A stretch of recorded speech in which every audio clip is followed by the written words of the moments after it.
Yo. Vamos a dar una especificación práctica. ¿De quién es? Yo. Goodman Freeman. Bases farmacológicas de la tecnología. Capítulo número 1, ni siquiera es completo. ¿De qué? Pensé que me... Todas las rutas metabólicas individuales y la producción hay que considerarlas en contexto dentro del organismo. Quiere decir que lo que vamos a hacer ahorita es hablar de todas las rutas un poquito revuelto, pero vista desde la función del tejido, que es todo lo que un tejido puede ir haciendo. Entonces, la clase es más bien como un resumen de todo lo que hemos visto, al menos la primera parte. La segunda parte de la clase, que sería lo que veamos el día viernes, trata acerca de las hormonas orexigénicas y anorexigénicas que tienen relación con la flexibilidad y para ir viendo entonces cómo se va a funcionar. Entonces ustedes saben que cada tejido pues tiene una función en particular dentro del organismo y que esa función pues está puesta en base a las condiciones que se van generando dentro del cuerpo. Pero que acá lo que tenemos es una división del trabajo, una especialización en cada uno de ellos. Sin embargo, a nosotros nos interesa el contexto general de qué es lo que va pasando a nivel metabólico. Entonces vamos a empezar con el hígado, que es tal vez el más completo, el que puede hacer más cantidad de cosas y tiene flexibilidad metabólica. Eso es lo más importante y lo más característico del hígado. Si se recuerdan casi que desde el primer día de clase yo les he planteado el hígado, pues la analogía como que fuera la mamá del resto de tejidos, porque se encarga de ir produciendo energía e ir generando pues, todos los metabolitos necesarios para que el resto de tejidos puedan cumplir apropiadamente con la función. Entonces acá, esto es importante, utiliza principalmente ácidos grasos como combustible para sus necesidades energéticas, porque a pesar de que él va a mantener metabolitos para el resto de tejidos, él necesita también obtener energía para poderlo hacer. Entonces, si lo piensan, una de las funciones del hígado es mantener constante concentraciones de glucosa plasmáticas, ¿sí? Entonces, ¿se recuerdan que una vez mencionamos el dicho casa herrero, cuchillo de palo? ¿Sí? ¿Se recuerdan que lo discutimos en la clase y todo lo demás? Pues esto es bastante parecido y aplica en general para la mayoría de tejidos, porque si el hígado se dedica a mantener concentraciones plasmáticas de glucosa sanguínea, tiene sentido pensar que se alimente principalmente de ácidos grasos, ¿sí? Entonces los ácidos grasos van a estar entrando, van a estar produciendo beta-oxidación, producción de acetilcoenzima A, y ese acetilcoenzima A va a entrar a ciclo de Krebs para que el hígado pueda obtener la energía necesaria para biosíntesis de todo lo que hemos dicho que sintetiza y para hacer gluconeogénesis para poder liberar concentraciones de glucosa. Entonces, eso es importante porque quiere decir que ahorita ya estamos pensando que dos rutas metabólicas, una catabólica y una de biosíntesis, pueden ser simultáneas dentro de una misma célula. Porque yo estaría produciendo beta-oxidación, por ejemplo, Krebs, fosforilación oxidativa para producir ATPs necesarios para que esto pueda desplazar todo el piruvato o cualquier aminoácido que sea glucogénico hacia la síntesis de glucosa, ¿sí? Para poder mantener la concentración de glucosa sanguínea. Entonces, si se dan cuenta, pues todo puede estar pasando al mismo tiempo. Entonces, aquí está. Ambos llevan fluctuaciones metabólicas provocadas por la ingestión intermitente de comida, no solo a nivel de glucosa, sino también a nivel de lipoproteínas. Ustedes saben que el hígado es la principal fuente de producción de lípidos y por lo tanto pues va a estar produciendo ácidos grasos que pueden ser exportados a tejido adiposo o a tejidos extrahepáticos para la utilización de combustible. También sirve como almacén de iones de hierro y de vitamina A, transforma el exceso de glucosamina en urea, porque saben que es el único tipo celular que puede llevar a cabo el ciclo de la urea, y detoxifica compuestos orgánicos, que esa va a ser la siguiente presentación del capítulo que les acabo de dejar. Vamos a empezar a hablar acerca de la detoxificación hepática, el funcionamiento de citocromos y todo lo demás, y el hígado pues juega un papel bien importante ahí, ¿sí? Bueno, vamos a ver entonces azúcares en hígado, y pues ustedes saben que el hígado expresa los transportadores de glucosa, los GLUT2, que permiten entonces mantener en equilibrio las concentraciones plasmáticas. Tiene la glucokinasa, que ustedes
clase podemos ver acá cómo es que se va dando la integración. Entonces yo esperaría que en sus cabecitas todo este metabolismo tenga una imagen y una tradición bastante parecida, ¿sí? A modo de ejercicio, aunque no valga puntos, aunque yo no se los pida, yo realmente les recomiendo que traten de hacer ustedes un mapa metabólico donde puedan integrar las rutas y que vean los puntos de conexión y a partir de dónde puede irse desviando cada uno de los metabolitos, porque así es como les voy a preguntar esto, ¿sí? Entonces acá quiero que vean que tenemos acá que la glucosa 6-fosfato puede ser desfosforilada, puede ser desfosforilada a glucosa entrando al tercer rodeo metabólico. Quiere decir que esta sería la glucosa 6-fosfato entrando a gluconeogénesis. Entra al tercer rodeo metabólico, que ustedes saben que es metabolizado por la glucosa 6-fosfatasa, que está presente en la retícula endoplasmática de los hepatocitos, y esa glucosa 6-fosfatasa produce glucosa libre que puede salir entonces por los transportadores químicos.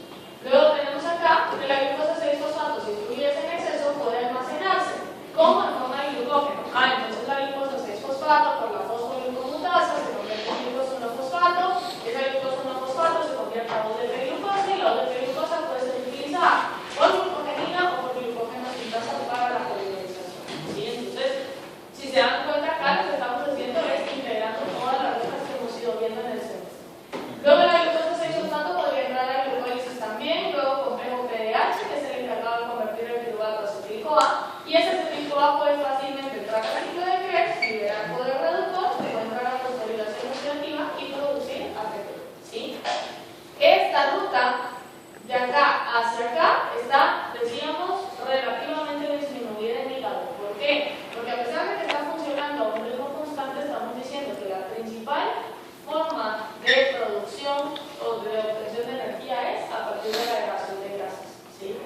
Bueno, luego tenemos que el acetil-CoA producido por carbohidratos, que sería esto de acá, puede servir como precursor de ácidos grasos, y por eso lo hemos hablado muchísimas veces, como dietas ricas en carbohidratos terminan aumentando la producción de piruvato, y ese aumento en la producción de piruvato, acetil-CoA y acetil-CoA complejo FAS para síntesis de ácidos grasos, ¿sí? Y luego estos ácidos grasos pues, pueden convertirse a otro montón de derivados.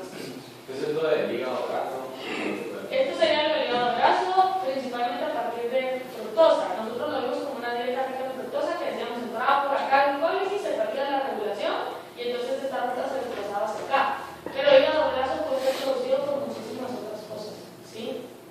Por ejemplo, el alcohol está relacionado a la producción de hígado graso también, porque lo que hace el alcohol es aumentar el poder reductor, que sería este desplazamiento que está hacia acá. Glucosa 6-fosfato entrando a la pentosafosfato. Si aumenta el poder reductor, cuando hay aumento de NADPH, yo todo el acetil-CoA que tengo me lo puedo desviar hacia síntesis de grasas también, ¿sí? Entonces, por eso es que el alcohol también se relaciona a la producción de hígado graso. Luego hay otro tipo de intoxicaciones, por ejemplo, una intoxicación por tetracloruro de carbono, inhibe la movilización de lipoproteínas, por ejemplo, y si hay inmovilización de proteínas, de lipoproteínas, se empiezan a acumular en hígado, y eso puede generar hígado graso también. No tuvimos una clase de hígado graso como tal, pero sí me interesa, o sea, nosotros solo vimos cómo un aumento en la concentración de fructosa lo puede predisponer o lo puede favorecer, pero hay muchísimas otras causas de formación de hígado graso. Pero no común, en correlación común. ¿Sí? ¿No? Vale. Entonces aquí, glucosa 6-fosfato, acá entonces puede entrar a la conversión de ribogulosa 5-fosfato y dependiendo de eso la ribogulosa 5-fosfato puede isomerizarse o isomerizarse para producir chirulosa o ribosa 5-fosfato, que ya eso puede entrar pues, a la ruta de reciclaje o a la síntesis de nucleótidos si es el uso de la ribosa 5-fosfato, ¿sí? Entonces todo eso ya lo vimos también en las otras clases. Bueno, los aminoácidos también pueden tener diferentes destinos, por ejemplo, pueden entrar a síntesis de proteínas, que este es como el destino más lógico, el más obvio de todos los aminoácidos en hígado, que entren a la expresión génica o al proceso de traducción en hepatocito. Pueden transaminarse y ustedes saben que la transaminación lo que va a hacer es producir, en este caso, urea o el esqueleto carbonado, que puede ser incorporado al ciclo de Krebs para degradación energética o que puede ser incorporado a una ruta metabólica de biosíntesis. ¿Según qué? Según todas las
considera una comunicación directa que existe entre el metabolismo de aminoácidos y el metabolismo de carbohidratos. Siempre que voy muy rápido, no fue rápido porque todo esto ya lo saben. Va súper rápido. Es que son como clases pasadas, entonces uno está recordando. En lo que uno asocia. En lo que uno sabe. Yo creo que está dando muy rápido, pero no lo Es que en la parte del hígado, lo que usted leyó, yo tardé como saber cuánto tiempo leer, usted lo dijo como 5 minutos. Pero consideren. Mano, lo que leí creo que 1 hora, digo en 5 minutos. Ya lo tendríamos que saber el distinto que Ahí contesté que me pasa de. Qué mamosos, ¿Tienes por él? Por el primer lado metabólico. Primer modelo metabólico, o sea, el lactato entraría aquí al gliconeogénesis y este entraría a síntesis de glucógeno. ¿Cómo lo estamos planteando acá? Como que el aminoácido, que en este caso sería el aspartato, sufrió transaminación, esa transaminación liberó el amonio, ese amonio entró a la producción de urea y el aspartato que quedó, el oxaloacetato que quedó, que es el carbonado, puede entrar al primer modelo metabólico gliconeogénesis y luego a tocar la C si estuviese en exceso. Y si estuviera deficiente el proceso energético, el oxaloacetato entraría a producción de CO2 en el ciclo de vida.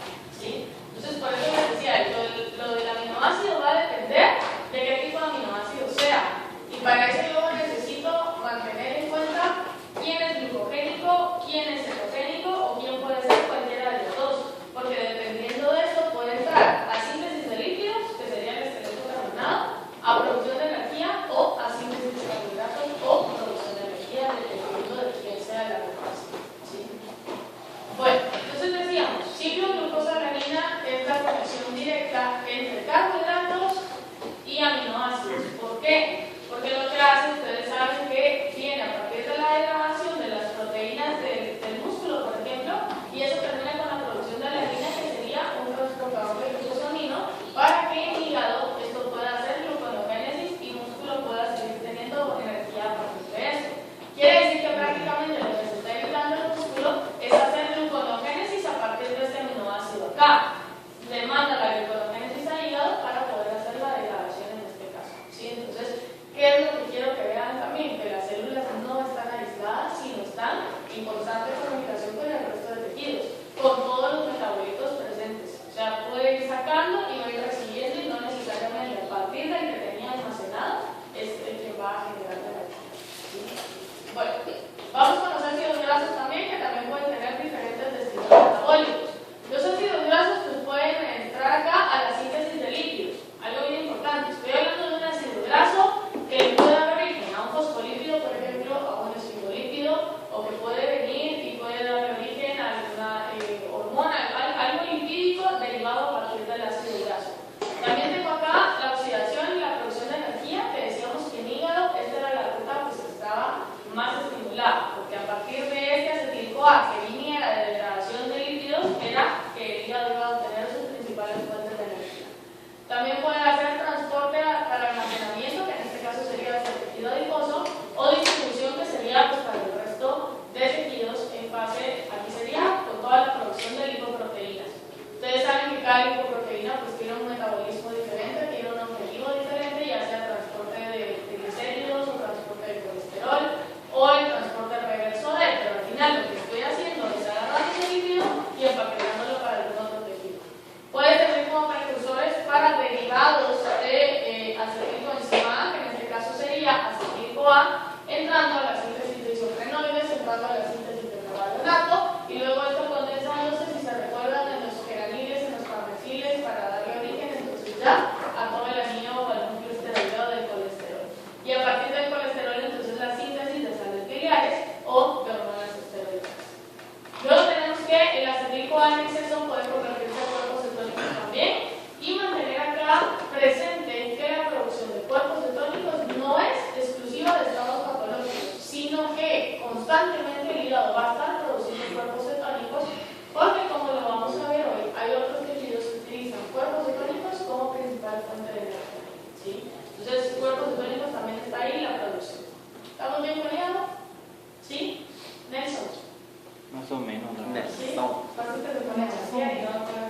¿Chantear de dónde? Bueno, ¿De dónde chantear? bueno, entonces vamos a ver, tejido adiposo.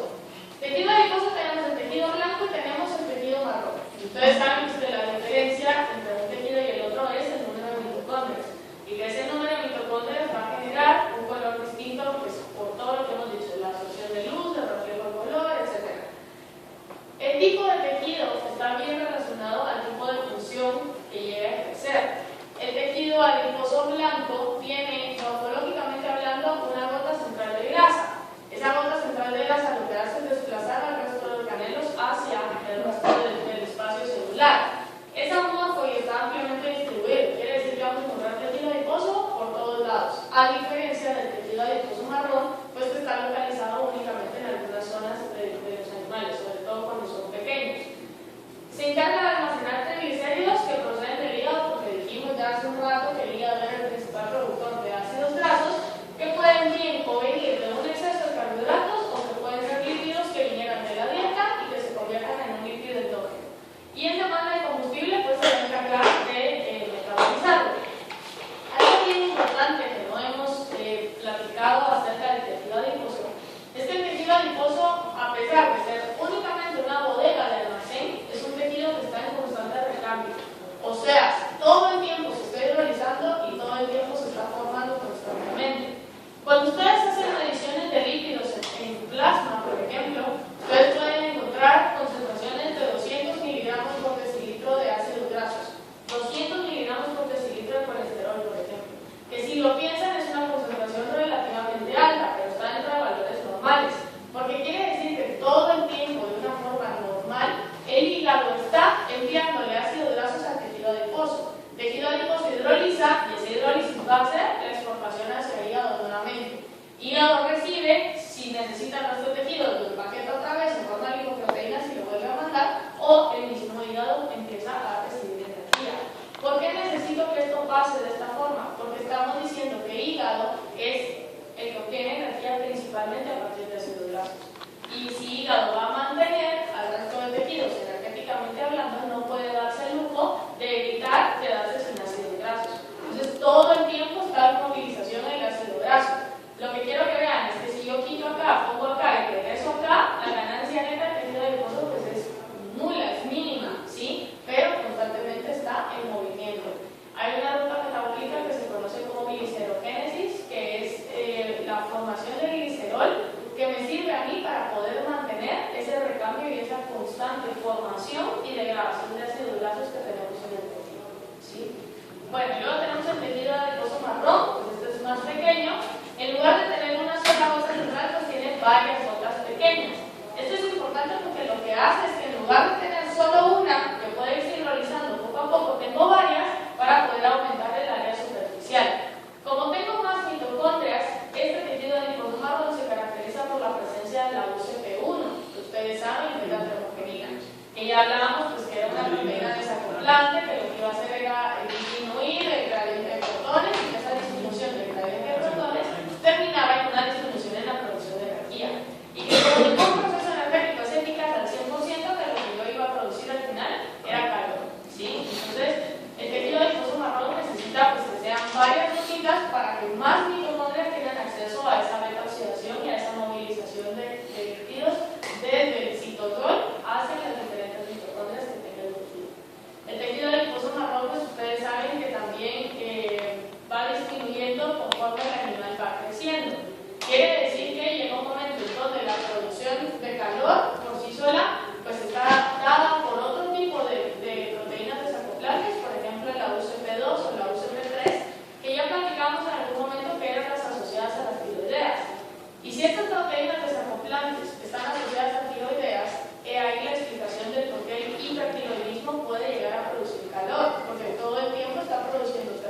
ATP para poder sufrir sus propias concentraciones.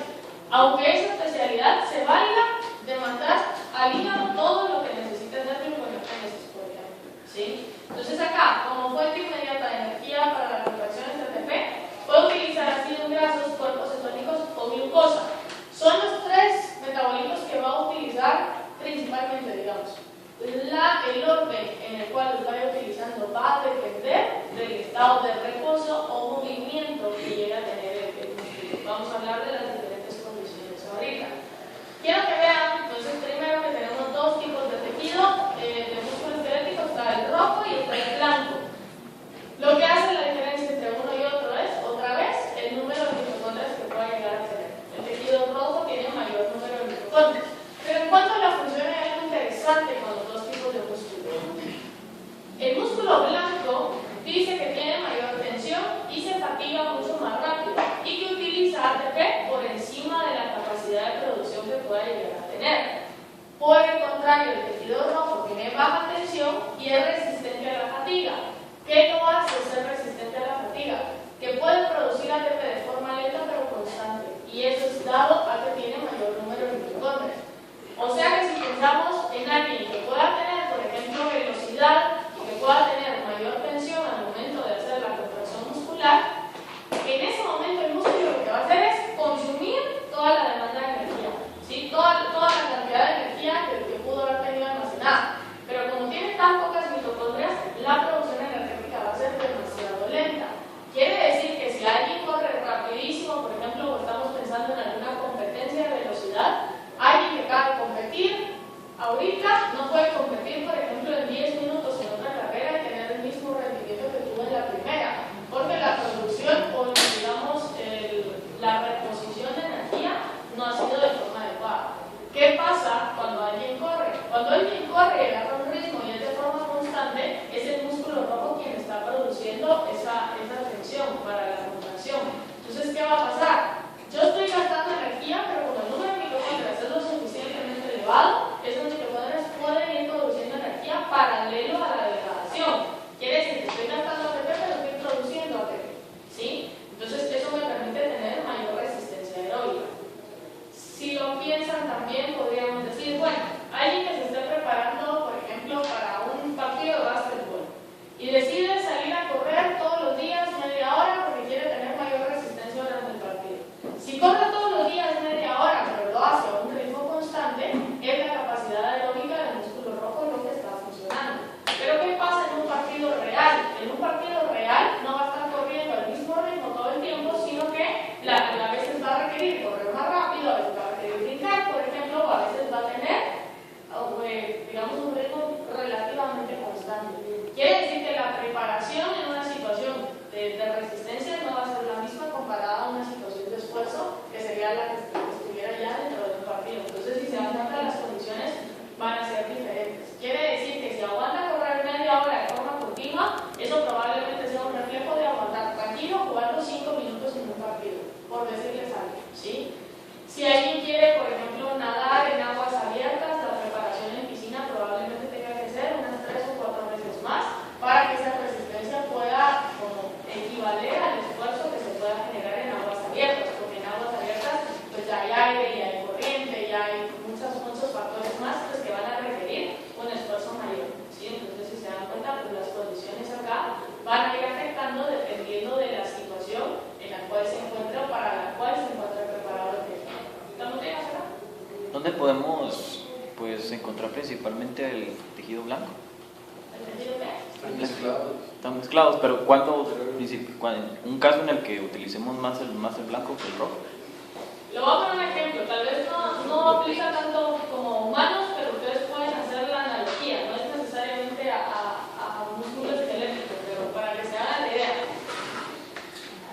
¿Han visto ustedes algunos lagartos, por ejemplo, tienen la capacidad de ataque y tienen una fuerza increíble y lo hacen rapidísimo, ¿sí?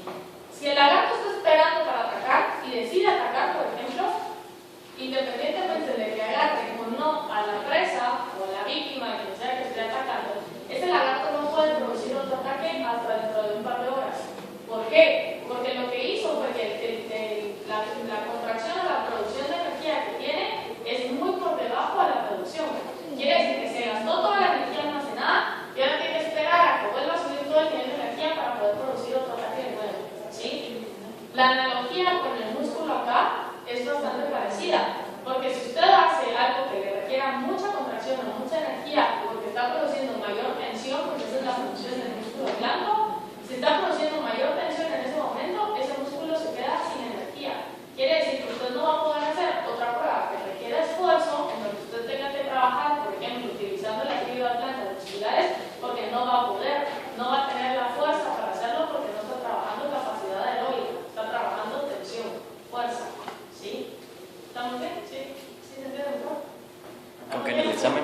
examen de lagarto, sí. Ah, Sí, sí te entendí. entonces, según el estado o según la actividad que tenga cada uno de los que tenga el músculo, puede ir variando el uso del combustible en cuanto a prioridades. Quiero que vean que en reposo el músculo va a preferir la utilización de ácidos grasos que vengan exportados por el tejido adiposo, por ejemplo, a través del hígado, por supuesto, con lipoproteínas, con cuerpos cetónicos o con glucosa sanguínea. En ese orden es como los va a ir prefiriendo. No es que se dedique únicamente a la degradación de ácidos grasos ahorita y todas sus células musculares estén apagadas únicamente en beta-oxidación, sino que está funcionando beta-oxidación, está funcionando la degradación de cuerpos cetónicos y está funcionando glicólisis al mismo tiempo. Pero ahí el ¿sí? consumo de energía es muy bajo, ¿no? El consumo de energía es bajo porque está en reposo. No quemaríamos grasa en reposo. Sentados. Ajá. Entonces, como es mínimo, esta degradación de ácidos grasos no es más que la misma movilización de la que estábamos hablando hace un rato. O sea, está entrando, estoy exportando, estoy recogiendo, estoy sacando, y la producción es, como está baja, al final lo que va a pasar es acá. Vea qué es lo que pasa con los ácidos grasos aquí. De reposo yo pasé a moderadamente activo. O sea, estar sentado, decidí pararme, vine a tirar la basura, únicamente voy a irme para allá arriba, por ejemplo. Estoy caminando, subiendo los brazos, empecé a hacer un poco de ejercicio. ¿Qué va a pasar? De utilizar ácidos grasos como principal fuente de energía, pasé a utilizar glucosa, ácidos grasos y cuerpos cetónicos. Vean, son los mismos de arriba, ácidos grasos, cuerpos cetónicos y glucosa. La diferencia es el orden. Yo ahora estoy utilizando un poco más glucosa que ácidos grasos. ¿Cuál es la razón de ser de esto? Si se dan cuenta, yo pasé glucosa acá como metabolismo, podríamos decir, principal. Si tengo glucosa como metabolismo principal, me prepara a que si yo estoy caminando, por ejemplo, y en algún momento decido salir corriendo, en ese momento, acá toda la glucosa va a empezar a entrar a fermentación láctica. Y eso solo lo puedo hacer si yo lo pasé como vía principal antes de. Si yo estoy o sigo como fuente principal ácidos grasos y yo empiezo a correr, en ese momento ustedes saben que la demanda de oxígeno va a aumentar.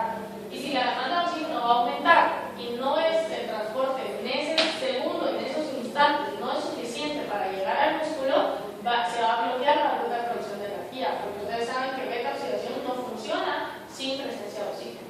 Quiere decir que yo necesito hacer como ese switch de pasar a predisposición, la glicólisis. ¿Por qué? Porque si de repente yo estoy caminando y de repente voy a decidir salir corriendo, esta glucosa va a entrar de forma inmediata a fermentación láctica para poder regenerar las concentraciones de ADN. Entonces, ¿qué va a pasar?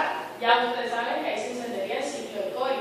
El lactato va a pasar entonces a hígado va a hacer gluconeogénesis para empezar a suplementarle glucosa al músculo. ¿Por qué? Porque su predisposición en cuanto a la producción de energía cambió. Paralelo a eso, yo tengo acá degradación del glucógeno. Y ustedes saben que la degradación del glucógeno pues, va a terminar en glucosa 1-fosfato, glucosa 6-fosfato y esto se incorpora a glucólisis. Glucólisis que va a seguir haciendo fermentación láctica. Entonces yo podría pensar, tengo encendida la glucólisis, tengo encendida la glucogenólisis y ambas están funcionando con fermentación láctica. ¿Sí? En este caso entonces sería si estoy generando una contracción rápida. Pero ¿qué pasa si yo en lugar de salir corriendo, pues yo ya me dediqué y estoy haciendo ejercicio y voy a hacer ejercicio durante la siguiente media hora, los siguientes 15 minutos, por ejemplo? Cambio a el estado de ejercicio intenso. En este estado de ejercicio intenso se empieza a encender la ruta que es de producción de ATP sin pasar por fosforilación oxidativa. Quiere decir que acá las aminas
inicia cuando se acaban las reservas de glucógeno, sería, digamos. Va paralelo, no es así como glucógeno a cero y luego empiezo O sea, es como mientras baja,